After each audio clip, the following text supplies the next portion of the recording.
Hey guys, welcome to Dedicative Learners. Today we are discussing 8th standard first topic crop production and management.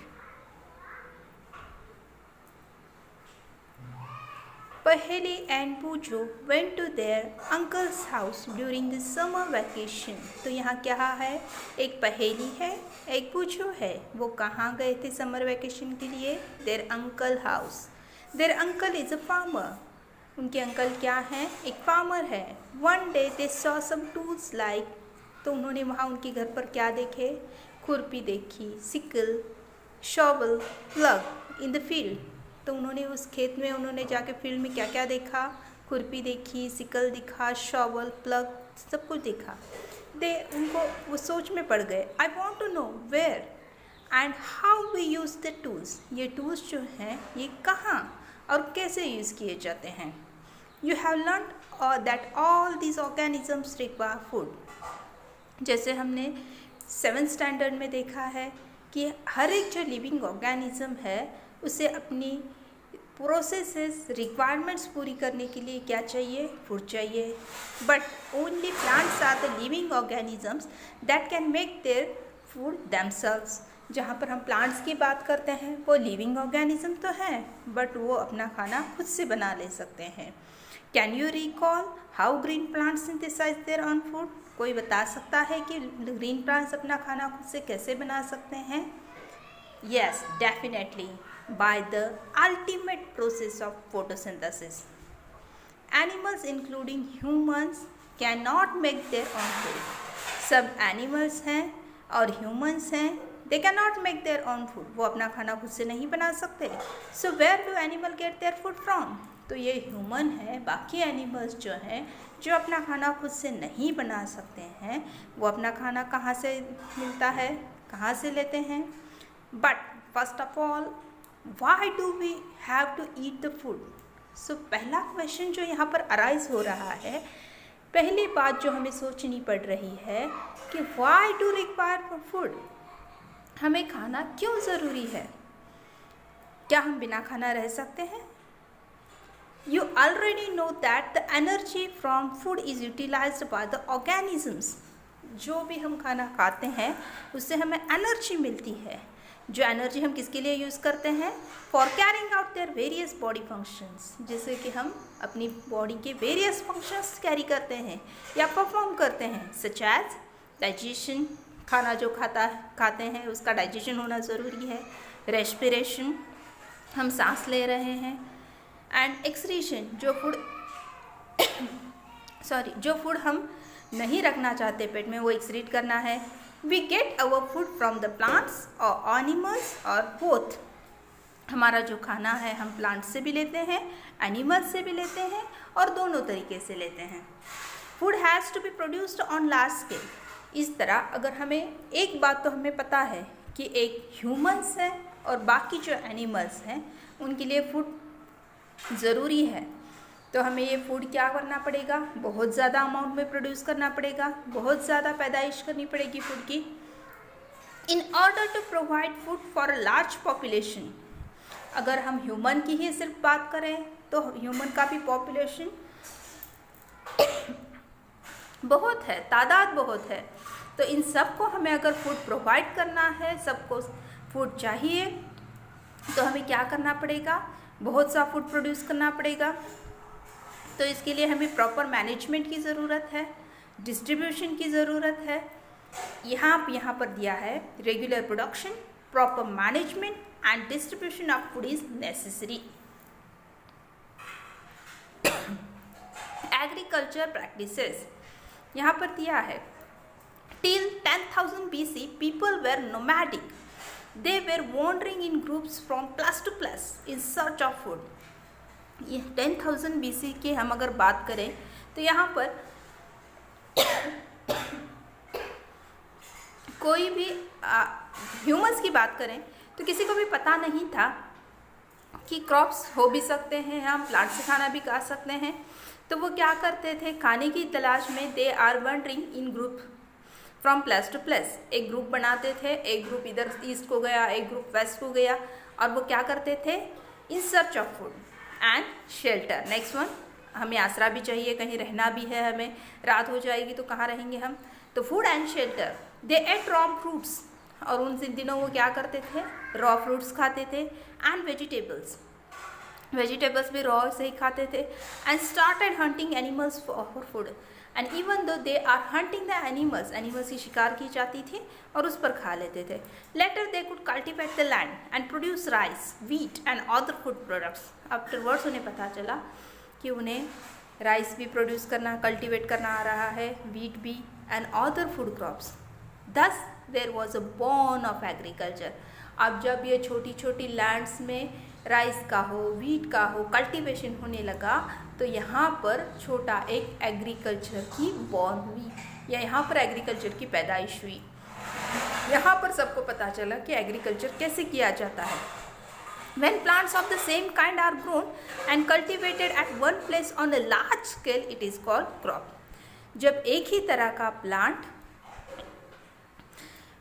पैदा किया जाता है एक ही scale पर, तो उसे क्या किया कहा जाता है, क्रॉप कहा जाता है। For example, crop of wheat means that all the plants grown in the field are wheat. जैसे कि हमारा एक खेत है, वहाँ पर सभी हमारे खेत में अगर हम व्हीट ही लगा देंगे तो उसे हम व्हीट क्रॉप ही कहेंगे। You already know that crops are different types like cereals, vegetables and fruits. Crops के हम वैरायटीज़ हम अगर डिस्कस करना चाहें तो कौन कौन से हो सकते हैं, सीरियल्स हो सकते हैं जो हम धान्य के लेते हैं, वेजिटेबल्स हो सकते हैं जो भी हम तरकारी लेते हैं, एंड फ्रूट्स जो भी हम फ्रूट्स खाते हैं। This can be classified on the basis of the season in which they grow. अगर ये क्लासीफाई किस क्राइटेरिया पर किए जाते हैं, firstly they all are not coming in all seasons. In which season they are coming, they are classified on that basis only. India is a vast country. The climatic conditions, India बहुत vast country है, यहाँ पर हर एक season अलग अलग महीनों पर होता है। The climatic conditions like temperature, humidity and rainfall vary from one region to another. यहाँ पर अगर हम climatic conditions की बात करें तो ये vary यानी अलग अलग होता रहता है region to region। जैसे कि कुछ रीजन है जो बहुत हॉट है, कुछ रीजन है जहाँ पर रेनफॉल ज़्यादा होती है, कुछ रीजन है जहाँ पर विंटर ज़्यादा होता है।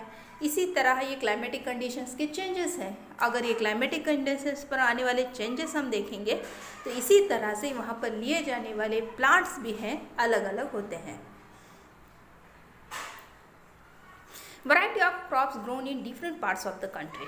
इसी तरह जैसे मैंने बताया क्लाइमेटिक कंडीशंस अलग है तो क्रॉप्स की वैरायटीज़ भी अलग अलग लिए जाते हैं। Despite this variety two broad cropping pattern can be identified. तो according to the variety they are classified into two. First one kharif crops. The crop in which sown in the rainy season are called kharif crops. जो crops सिर्फ और सिर्फ rainy season में बारिश के दिनों में लिए जाते हैं उन्हें हम क्या कहते हैं, kharif crops. The rainy season in India generally from, कब से कब तक होता है रेनी सीजन इंडिया में, might be June to September. Paddy, maize, soybean, groundnut, cotton are the kharif crops. यहाँ पर जो बारिश के दिनों में लिए जाते हैं वो पैडी है, राइस है, मेज है, सोयाबीन है, ग्राउंडनट है और कॉटन है। Then next type rabi crops. The crops grown in the winter season are called rabi crops. Their time period is generally from October to March. Example, Rabi crops are wheat, gram, pea, mustard and linseed. Beside these pulses, these vegetables are grown during the summer at many places. ये दोनों summer seasons होके भी अगर कुछ plants हैं जो सिर्फ summer में पैदा किए जाते हैं। Basic production, basic practices of crop production. और एक पॉइंट यहाँ पर हम डिस्कस करने जा रहे हैं, that's nothing but the basic practices of crop production. अगर हम क्रॉप प्रोडक्शन कर रहे हैं तो उसके लिए कुछ प्रैक्टिसेस यानी कुछ इन्फॉर्मेशन होना हमें ज़रूरी है। Why can paddy can not be grown in the winter season. अगर हम राइस उगाना चाह रहे हैं तो वो ठंडी में या विंटर सीजन में हम क्यों नहीं लेते। Paddy requires a lot of water, क्योंकि हम राइस की अगर बात करें तो इस क्रॉप के लिए क्या लगता है, lots of water, therefore it is grown only in rainy season, therefore it is grown in rainy season, इसलिए वो सिर्फ रेनी सीजन में कल्टिवेट किया जाता है। Cultivation of crop involve several activities. अगर हम क्रॉप लगाना चाह रहे हैं, कल्टिवेट करना चाह रहे हैं, तो उसके लिए क्या क्या चाहिए, period of time. You may find that these activities are similar to those carried out by the gardener, even by you have grown ornamental plants in your house. ये इस तरह की बात नहीं है कि जहाँ पर फार्मर्स फील्ड में जब क्रॉप लगाते हैं, ये इतना सिंपल नहीं है कि जिस तरह हम घर में एक पौधा लाते हैं, ऑर्नामेंटल प्लांट लाते हैं, शो प्लांट लाते हैं और घर में लगा दिया जाता है। There are having the very hard work wherever we are keeping some cropping plants in our farm. These activities take place referred to as agriculture practices. These activities are listed below. तो इसके लिए हमें क्या क्या करना पड़ेगा अगर कोई प्लांट हम कल्टीवेट करना चाह रहे हैं अपनी फार्म में। First one and most important one, that's nothing but the preparation of the soil. Every time our soil is not ready for cultivating, that's why we have to first prepare the soil. Next, sowing. खेत को आप क्या कहते हो, मट्टी loose करना है, process को आप क्या कहते हो, उसी तरह उसे सॉविंग करना पड़ेगा। एडिंग मैन्योर एंड फर्टिलाइज़र, उसमें कुछ खाद भी डालनी पड़ेगी, फर्टिलाइज़र्स भी डालने पड़ेंगे। जैसे फर्टिलाइज़र्स में आपको पता है NPK फर्टिलाइज़र होते हैं, नेशनल पोटेशियम NPK फर्टिलाइज़र, जिसका बैलेंस होना ज़रूरी होता है। इरिगेशन होना, अगर हम प्लांट लगा रहे हैं तो वहाँ पानी की सप्लीमेंशन भी ज़रूरी है। प्रोटेक्शन ऑफ वीड्स, हमें ये भी देखना पड़ेगा कि अगर वहाँ पर हमारे प्लांट्स आ रहे हैं तो वहाँ वीड्स भी प्रोड्यूस हो रही है क्या, दूसरे प्लांट्स वीड्स की तरह आ रहे हैं क्या, क्योंकि यहाँ पर लॉसेस, अगर एक्स्ट्रा वीड्स हो रही है तो हमारा मैन्योर भी एक्सेस लगेगा, हमारा इरिगेशन भी एक्सेस हो जाएगा, तो वो प्लांट्स ख़राब हो जाएंगे। हार्वेस्टिंग, हमें हार्वेस्टिंग करना पड़ेगा। And next, storage. सभी होने के बाद में जब प्लांट्स हमारे क्रॉप्स जब कल्टीवेट हो जाते हैं तो हम सीड्स जब कलेक्ट करते हैं, हार्वेस्ट करते हैं, उसका प्रॉपर स्टोरेज होना भी ज़रूरी है। So we will stop here and continue on the next session. Please like the video, subscribe and share the video. Thank you.